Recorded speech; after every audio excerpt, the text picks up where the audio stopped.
นี่คือห้วยผายหัวหน้าอันบ้านกำขาได้มองนี่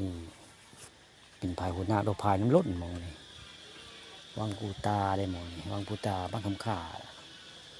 โคกสัตว์ตำบลต่างๆแล้วตอนบ่ายใครคำวันนี้ก็ข้าพาผสมข้าเจ้ามาหลำตึกเหในหนองเก่านี่แหละนี่หลำวันนี้มาหลำได้มาหล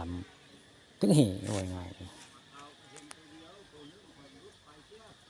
คนว่าปลาขาวเห็นตัวเดียวคนนอกยังรู้ไปซ้ำคนนอกพี่โพนอันเซียนเหเอาโซกหมูเพิ่นอายุ70 ปลายได้พี่โพนสูบยาอันกันหินกันยุ่งอยู่เพิ่นผม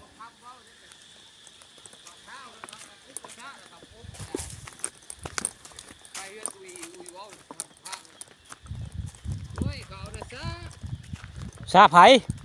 เขาตึกกระซะอะไรเขาบุกอะไรซาผู้กองนี่มื้อหน้าแหละปลาข้าวอะไรซาผู้กองเฮ็ดนี่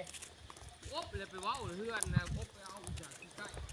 แต่ว่าอบได้ปลาข้าวใหญ่เขานี่ซาผู้กองเฮ็ดเข้าส่งเต็กปล่อยแล้วเกิดมายังไม่เคยเห็นปลาข้าวกินเม็ดผู้หอบ่ปลาข้าวใช้ยาคันเม็ดบ่ปลาบึกก็มีดีงานติงเฮน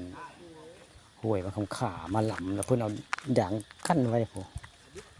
กั้นไว้ในหัวนั่นแก่เสือไปเลยถือเฮมองไว้คนนั้นแน่มันบ้วนไปง่ายมันบ้วนปลาเม็ดนึงก็สำคัญเลยเนาะมันธรรมดาได้ปลาเม็ดนึงเสือ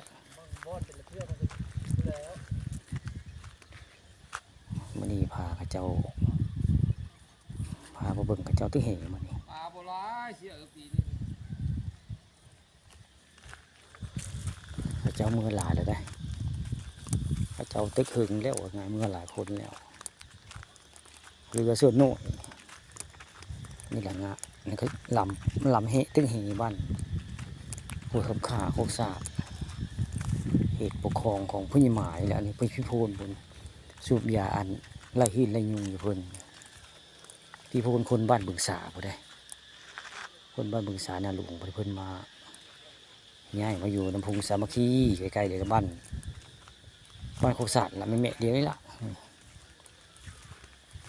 ตอนบ่ายวันนี้ก็เลยพามาบึงข้าเจ้าตึกเหพ่อสมผู้บนบ่อนตึกเหได้เคยไทยน้องไผ่เพิ่นเซียนเหน้องไผ่รับหนึ่งก็ได้เบิดนะตึกเหบ่หัว